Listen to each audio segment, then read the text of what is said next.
Everyone, सरल academy में आपका स्वागत है। उम्मीद करती हूँ बेटा आप सब बढ़िया हैं और आप सबकी स्टडीज बहुत अच्छी चल रही है। चलिए वापस आ जाइए। आप लोगों की केमिस्ट्री की क्लास खत्म हुई और अब हम पढ़ने वाले हैं बायोलॉजी। और बायोलॉजी में आज हम बात करेंगे चैप्टर नंबर 3 यानी कि जनन स्वास्थ्य के एक बहुत ही इंपॉर्टेंट टॉपिक जिसका नाम है एमनियोसेंटेसिस टेक्निक या उल्वेवेधन परीक्षण जिसे कहा जाता है, इस पर। ठीक है, तो फटाफट से आ जाओ, जल्दी जल्दी है ना, जल्दी जल्दी जुड़ जाओ। दो इंपॉर्टेंट टॉपिक आज हम कवर करने वाले हैं, एक है एमनियोसेंटेसिस और दूसरा है उल्वेवेध परीक्षण। लेकिन उसके पहले थोड़ा सा हम बात करते हैं कि कल हमने क्या पढ़ा था। कल हमने पढ़ा था जन्म नियंत्रण की विधियां, मेथड्स ऑफ बर्थ कंट्रोल या मेथड्स ऑफ पॉपुलेशन कंट्रोल, जिसमें आपने बात की थी कि जन्म नियंत्रण की दो विधियां हैं। एक होती है प्राकृतिक विधि which is called natural method, और प्राकृतिक विधियों के 3 प्रकार हमने देखे थे। एक था बाह्य स्खलन, आउटर इजैक्यूलेशन, जिसमें वीर्य को बाहर स्खलित किया जाएगा। दूसरा था स्तनपान अनार्तव और इसे आवधिक संयम कहा जाता है। ठीक है, अगला जो था वो था आवधिक संयम, जिसमें डेज काउंट करते हैं आफ्टर मेंस्ट्रुअल साइकिल और 10वें से 17वें दिन के बीच कॉपुलेशन से बचा जाता है। और तीसरा था बच्चा स्तनपान अनार्तव, जिसमें जब एक माँ अपने बच्चे को भरपूर स्तनपान कराती है तो लगभग 6 महीने तक वो उसके शरीर में लैक्टेशनल एमनोरिया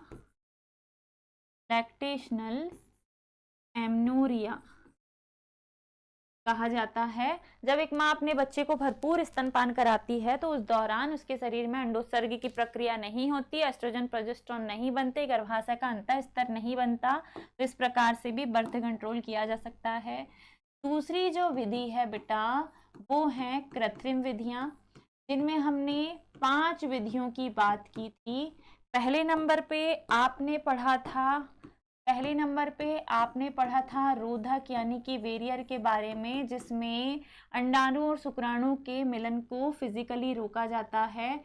इसमें निरोध एक एग्जाम्पल था, डायफ्राम एक एग्जाम्पल था, गर्भाशय ग्रीवा टोपी भी एक एग्जाम्पल थी, गर्भाशय ग्रीवा टोपी, और इसके बाद था वॉल्ट। और निरोध जो है स्त्री पुरुष दोनों के लिए है, बाकी जितने भी हैं वो सिर्फ महिलाओं के लिए है। दूसरे नंबर पे बात आई थी गर्भ निरोधक गोलियों की, जिसे हम कहते हैं कॉन्ट्रासेप्टिव पिल्स। गर्भ निरोधक गोलियां या जो कॉन्ट्रासेप्टिव पिल्स हैं बेटा, इन पिल्स की खास बात ये है कि ये मेंस्ट्रुअल साइकिल के पहले दिन से स्टार्ट की जाएगी और लगभग 21 दिन तक इनका सेवन किया जाएगा। सहेली एक बहुत ही ज़्यादा प्रचलित गर्भ निरोधक गोली है, जिसका इस्तेमाल गर्भ निरोध की टैबलेट्स के रूप में किया जाता है। इसका निर्माण किया था central drug research institute Lucknow ने, और ये ऑब्जेक्टिव में पूछा जाता है। अगले नंबर पे आता है गर्भ निरोधक टीके, और गर्भ निरोधक टीके जो होते हैं, कॉन्ट्रासेप्टिव टीके जो होते हैं, इनमें भी एस्ट्रोजन प्रोजेस्टेरोन कॉम्बिनेशन होता है। Estrogen plus progesterone estrogen progesterone combination इन टीकों में होता है। ये हमने बहुत डिटेल में कल पढ़ा था। गर्भ निरोधक टीकों के बाद चौथे नंबर पे बारी आई थी अंतः गर्भाशय युक्तियां, इंट्रा यूटेराइन डिवाइसेस। अंतः गर्भाशय युक्तियों में हमने बात की थी बहुत ही प्रचलित कॉपर टी, तांबा मोचक, है ना, तांबा मोचक आईयूडी की अगर हम बात करेंगे, तांबा मोचक आईयूडी की अगर हम बात करेंगे तो इसमें है कॉपर टी, कॉपर 7, मल्टीटोड 375, ये सब कॉपर मोचक या तांबा मोचक आईयूडी है। फिर अगर अगले नंबर पे आप देखोगे तो अगला है हार्मोन मोचक आईयूडी, हार्मोन मोचक आईयूडी। और इसमें आपने याद किया था LNG-20 और प्रोजेस्टाटर्स। फिर इनके अलावा जो युक्ति है वो है 5वें नंबर पे कृत्रिम विधि में बंध्याकरण, जिसे परमानेंट जन्म नियंत्रण की विधि कहा जाता है। हिंदी में इसे नसबंदी भी कहते हैं। पुरुषों में इसे वासेक्टोमी कहा जाता है, वासेक्टोमी कहते हैं पुरुषों में। महिलाओं में इसे ट्यूबेक्टोमी कहा जाता है। और ये परमानेंट जन्म नियंत्रण की विधि है, जिसमें हमेशा के लिए जन्म नियंत्रण हो जाता है कि अब जीवन में कभी बच्चे नहीं होंगे। क्या यहाँ तक क्लियर है? ये हमने कल पढ़ा था। मेथड्स ऑफ पॉपुलेशन कंट्रोल या मेथड्स ऑफ बर्थ कंट्रोल पे कल हमने बात की थी कि 2 प्रकार की जन्म नियंत्रण की विधियां हैं। One is natural method, second is artificial. Natural method में 3 थी बेटा, बाह्य स्खलन, आउटर इजैकुलेशन, आवधिक संयम या स्तनपान अनार्तव। इन तीनों विधियों में प्राकृतिक तौर पे जन्म नियंत्रण किया जाता है, बट ये 100% सिक्योर नहीं होती। दूसरी है कृत्रिम विधियां, जिसमें इतने सारे एग्जाम्पल हमने देखे थे। ये मोस्ट इंपॉर्टेंट है, आईयूडी जो है ये मोस्ट इंपॉर्टेंट है, अच्छे से पढ़ लीजिएगा। अब आज का जो हमारा टॉपिक है वो है एमनियोसेंटेसिस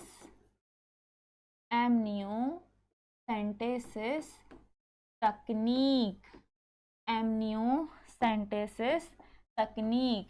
तो क्या होता है, जब कोई बच्चा अपनी माँ के गर्भ में है, जब कोई बच्चा अपनी माँ के गर्भ में है और गर्भ में बच्चे चारों तरफ से अपरा ने घेरा हुआ है, ये इधर फैलोपियन, इधर भी फैलोपियन ट्यूब होती है और यहाँ पल रहा है गर्भस्थ शिशु। ये रहा गर्भस्थ,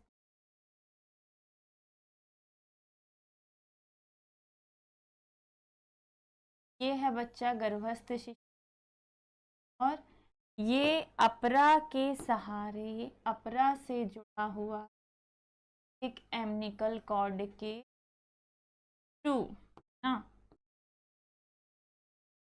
अपरा से जुड़ा हुआ थ्रू अंदर की तरफ तैर रहा है एमनियोटिक फ्लूइड में और अपरा से ये नाभिरज्जु एमनिकल कॉर्ड के द्वारा जुड़ा हुआ है।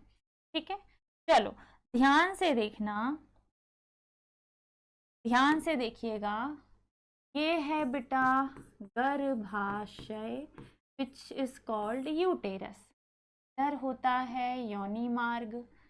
ये है बेटा अपरा, जिसे हम प्लेजेंटा कहते हैं। और ये सब हमने चैप्टर नंबर 2 मानव जनन में बहुत डिटेल में पढ़ा है। फिर अंदर के तरफ ये भरा हुआ है एमनियोटिक द्रव,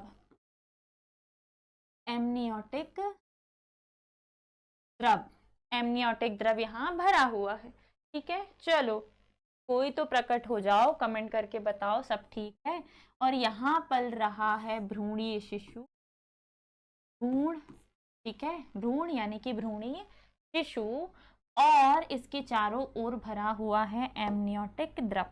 अब क्या किया जाएगा कि इस द्रव को, ये जो द्रव यहाँ भरा हुआ है, इस द्रव को एक सिरिंज की हेल्प से, एक सिरिंज या एक इंजेक्शन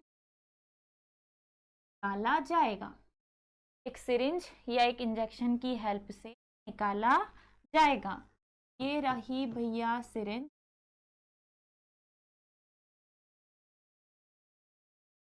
सिरिंज इंजेक्शन जो होता है वो सिरिंज है। ठीक है, चलिए, जब गर्भस्थ शिशु 3 से 4 माह की अवस्था में होता है, जो भ्रूणीय शिशु है वो 3 3 से 4 माह की अवस्था में होता है, तब उसके चारों ओर उपस्थित एमनियोटिक द्रव को, के चारों ओर उपस्थित एमनियोटिक द्रव जिसमें ये भ्रूणी शिशु तैर रहा है, इस द्रव को सिरिंज की सहायता से निकाला जाता है।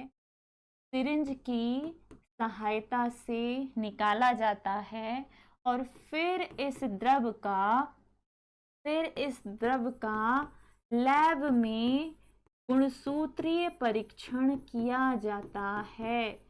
फिर इस द्रव का लैब में गुणसूत्रीय परीक्षण किया जाता है और ये पता लगाया जाता है कि गर्भस्थ शिशु को कोई गंभीर बीमारी, कोई आनुवांशिक बीमारी तो नहीं है। आनुवांशिक बीमारी या गंभीर बीमारी तो नहीं है। गर्भस्थ शिशु में गर्भस्थ शिशु में आनुवांशिक या गंभीर बीमारी का पता, आनुवांशिक बीमारी या गंभीर बीमारी का पता लगाते हैं। ध्यान से सुनिएगा बेटा, है ना, कहानी के जैसे याद रखिएगा, ध्यान से सुनिएगा। लगाते हैं। जब गर्भस्थ शिशु अपनी माँ के गर्भ के अंदर पल रहा है और वो लगभग 3 माह से 4 माह की अवस्था में है, तब उसके चारों ओर उपस्थित एमनियोटिक द्रव जो यहाँ भरा हुआ है, इस एमनियोटिक द्रव को सिरिंज की सहायता से निकालते हैं और सिरिंज की सहायता से निकालकर इसका लैब में गुणसूत्रीय परीक्षण करते हैं। चूंकि यहाँ जो द्रव भरा हुआ है, इस द्रव में शिशु की कुछ कोशिकाएं भी तैरती हैं, तो उन कोशिकाओं का ही गुणसूत्रीय परीक्षण लैब में किया जाता है और ये पता लगाया जाता है कि जो गर्भस्थ शिशु पल रहा है उसको कोई लाइलाज बीमारी, कोई गंभीर बीमारी तो नहीं है। ऐसी बीमारी जिसका बाद में इलाज संभव ना हो, जिसके बाद अगर बच्चा जन्म ले तो वो जो बच्चा है वो बेचारा पूरे जीवन परेशान होता रहे, है ना। कोई ऐसी गंभीर बीमारी जो आनुवांशिक बीमारी हो, जैसे कि cystic fibrosis, thalassemia, sickle cell anaemia, ऐसा कोई भी विकार, डाउन सिंड्रोम, टर्नर सिंड्रोम, है ना। तो अगर ऐसे किसी विकार का पता चलता है तो डॉक्टर ऐसे जो पेरेंट बनने वाले हैं, जो दंपत्ति हैं, उन्हें एमटीपी या ऐच्छिक गर्भपात कराने की सलाह दे देते हैं। अब एमटीपी पे अभी मत आना, अगले पेज पे हम वही पढ़ने वाले हैं। अभी के लिए आप ये समझो, एक ऐसी तकनीक जिसमें गर्भस्थ शिशु का भ्रूणी अवस्था में गुणसूत्रीय परीक्षण करके ये पता लगाते हैं कि गर्भस्थ शिशु को कोई गंभीर, कोई लाइलाज बीमारी तो नहीं है। इफ अगर बीमारी का पता चलेगा तो डॉक्टर्स जो पेरेंट बनने वाले हैं उन्हें ये सलाह दे देते हैं कि आप चाहें तो ये बच्चा रख सकते हैं या फिर आप एमटीपी या गर्भपात करा सकते हैं। चूंकि बच्चे को एक गंभीर बीमारी है तो ज़्यादातर पेरेंट्स एमटीपी की ही सलाह को मानते हैं। ठीक है, अगर कोई गंभीर बीमारी हुई तो ऐसा बच्चा जब जन्म लेगा तो पूरा जीवन परेशान होगा, खुद भी होगा, बाकी सबको भी करेगा, है ना। अब ये जो एमनियोसेंटेसिस टेक्निक है बेटा, इस तकनीक का दोष भी है। अब आपकी बुक में लिखा है कि चूंकि ये तकनीक कई बार भ्रूण का लिंग पता करने के लिए भी उपयोग की जाती है, जो कि मादा भ्रूण हत्या को बढ़ावा दे रही है। कन्या भ्रूण हत्या, बच्चे का गर्भ में ही पता चल गया कि बच्ची जो लड़की होने वाली है, तो ऐसे में कुछ रूरल एरियाज में आज भी बेटे की चाहत में लोग कन्या भ्रूण हत्या को बढ़ावा देते हैं। इसीलिए इस तकनीक को भारत सरकार ने कड़ी शर्तों के साथ बैन कर दिया है। अब अगर ऐसा कुछ कराना हो तो कोर्ट की परमिशन चाहिए। डन, इसे हम कहते हैं एमनियोसेंटेसिस। वह तकनीक जिसमें गर्भ में पल रहे भ्रूण का 3 से 4 माह की अवस्था में उसके चारों ओर उपस्थित एमनियोटिक द्रव को सिरिंज की सहायता से निकाला जाता है और निकाल कर फिर उसका लैब में गुणसूत्रीय परीक्षण किया जाता है और ये पता लगाया जाता है कि गर्भस्थ शिशु को कोई गंभीर, कोई लाइलाज बीमारी, कोई आनुवांशिक बीमारी तो नहीं है। और अगर पता चल जाता है तो डॉक्टर्स ऐसे केसेस में एमटीपी करने की सलाह दे देते हैं। This process is called amniocentesis technique. अगला अगर बच्चे को कोई लाइलाज कोई गंभीर बीमारी का पता चलता है तो डॉक्टर एमटीपी यानी कि मेडिकल टर्मिनेशन ऑफ प्रेगनेंसी की सलाह दे देते। टर्मिनेशन ऑफ प्रेगनेंसी जानबूझकर कराए गए ऐच्छिक गर्भपात को एमटीपी कहा जाता है। जानबूझकर कराए गए ऐच्छिक या प्रेरित गर्भपात को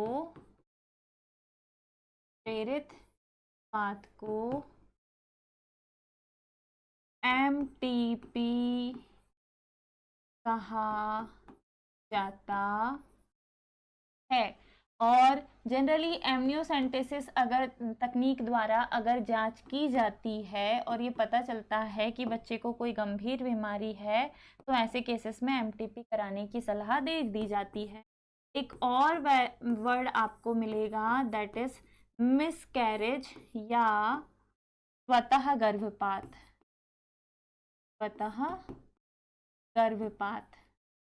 देखो, अगर डॉक्टर की हेल्प से या डॉक्टर की सलाह से डॉक्टर्स के द्वारा गर्भपात किया जाता है तो इसे एमटीपी कहते हैं बेटा। इसे क्या कहते हैं? एमटीपी कहते हैं, मेडिकल टर्मिनेशन ऑफ प्रेगनेंसी कहा जाता है। बट इफ अगर अपने आप ही गर्भपात हो जाए, ठीक है, अपने आप बिना किसी दवा के होने वाला गर्भपात मिसकैरेज कहलाता है, स्वतः गर्भपात कहलाता है। अगर एस्ट्रोजन प्रोजेस्टेरोन ने बच्चे को गर्भाशय में अपरा के सहारे पकड़ के नहीं रखा, उनका लेवल डाउन हुआ तो वो अपरा सहित बच्चे को छोड़ देते हैं। इसे हम मिसकैरेज या स्वतः गर्भपात कहते हैं, जो जनरली पहले 3 माह में होने की संभावना होती है। जबकि एमटीपी जो है that is medical termination of pregnancy, जिसमें डॉक्टर जो है वो खुद दवाई या विभिन्न प्रकार की दवाइयाँ, गोलियां या मेडिकल हेल्प के द्वारा गर्भपात करने की सलाह देते हैं। और इसमें आपको किसी वेल ट्रेन्ड नर्स या डॉक्टर्स के गाइडेंस में इस प्रोसेस को फॉलो करना होता है। तो there are 2 methods we have learn. एक है बेटा एमनियोसेंटेसिस, जिसमें आप गर्भस्थ शिशु का भ्रूणीय अवस्था में आनुवांशिक परीक्षण करेंगे, और दूसरा है एमटीपी, जिसमें जानबूझकर कराए गए ऐच्छिक या प्रेरित गर्भपात को एमटीपी कहा जाता है। जनरली एमटीपी करने की सलाह तब दी जाती है जब गर्भ का बना रहना माँ और बच्चे दोनों के लिए जानलेवा हो, या तो माँ के लिए जानलेवा हो या बच्चे के लिए जानलेवा हो, या फिर गर्भस्थ शिशु में किसी आनुवांशिक या गंभीर बीमारी का पता चल जाए। रेप या बलात्कार जैसे केसेस में एमटीपी की सलाह दे दी जाती है। तो ये था एमटीपी, ये आपकी बुक में दिया है, एक बार आप जनरल रीड कर लीजिएगा। अब हमारे पास जो एक इम्पॉर्टेंट टॉपिक बचा हुआ है वो है बंध्य दंपतियों के संतान पाने के उपाय, असिस्टेड रिप्रोडक्टिव टेक्नोलॉजीज, ART। तो जो कल का हमारा टॉपिक होगा बेटा वो होगा ART, असिस्टेड रिप्रोडक्टिव टेक्नोलॉजीज। तो आज हमने क्या क्या पढ़ा है? आज हमने पढ़ा है एमनियोसेंटेसिस तकनीक। फाइनली अब हम खत्म करने के उस पे हैं। आज हमने पढ़ा है एमनियोसेंटेसिस तकनीक। आपको मैंने बताया कि क्या है ये तकनीक, कैसे इस तकनीक का इस्तेमाल किया जाता है। अब अगर आप लोग हमसे रेगुलर मोड पे पढ़ाई करना चाहते हैं और फिजिक्स, केमिस्ट्री, बायोलॉजी की बेहतरीन तैयारी अगर आपको करनी है तो मेरी आप लोगों से रिक्वेस्ट है, ये क्लास यूट्यूब पे कभी कभी ही आती है। रेगुलर अगर आपको डेली प्रैक्टिस करनी है बेटा तो आप लोग हमारे जो सरल और प्रीमियम बैच हम लोगों ने लॉन्च किए हैं, आप उनका सब्सक्रिप्शन ले सकते हैं। वहां आपको ना सिर्फ डेली प्रैक्टिस मतलब डेली आपको लाइव क्लास के मजे मतलब डेली आप लाइव क्लास लगा सकते हैं तीनों ही सब्जेक्ट की, साथ ही साथ आपको जो हमारे टॉपर्स हैं उनके नोट्स भी मिलेंगे, पीडीएफ्स भी दी जाएगी, टाइम टाइम पर ऑब्जेक्टिव प्रैक्टिस भी करवाई जाएगी, ऑब्जेक्टिव की पीडीएफ्स भी मिलती हैं, मॉक टेस्ट लगवाए जाते हैं और भी बहुत कुछ मिलता है। रिकॉर्डेड लेक्चर्स भी आपको मिलते हैं और ये सब आपको तभी मिलेगा जब आप लोग बैच का सब्सक्रिप्शन ले लेंगे। अदरवाइज आपको ऐसा लगता होगा यूट्यूब पे क्लास नहीं आ रही है तो शायद क्लासेस बंद हो गई, ऐसा नहीं है। हमारी क्लास रोज शाम 6 बजे से शुरू होती है और रात के 8, साढ़े 8, 9 बजे तक चलती है। तीनों ही लेक्चर्स होते हैं, first physics, then chemistry and third is biology. तो जल्दी ही फिर से प्राइस इंक्रीज हो जाएंगे, तो इससे पहले कि प्राइस बढ़ जाए फटाफट से सब्सक्रिप्शन ले लीजिए। और इसी के साथ आज की क्लास को हम यही समाप्त करते हैं, है ना? ठीक है, आज की क्लास हमारी खत्म होती है बेटा। आज हमने पढ़ा एमनियोसेंटेसिस, एमटीपी, ये हमने कल का रिवीजन किया था और कल हम पढ़ेंगे बंध्य दंपतियों के संतान पाने के उपाय। आई होप सो समझ में आया होगा आप लोगों को। कल फिर आप लोगों से मुलाकात होगी। ख्याल रखिएगा अपना, स्वस्थ रहिए, मुस्कुराते रहिए, जुड़े रहिए सरल एकेडमी के साथ। Bye bye, take care, Radhe Radhe.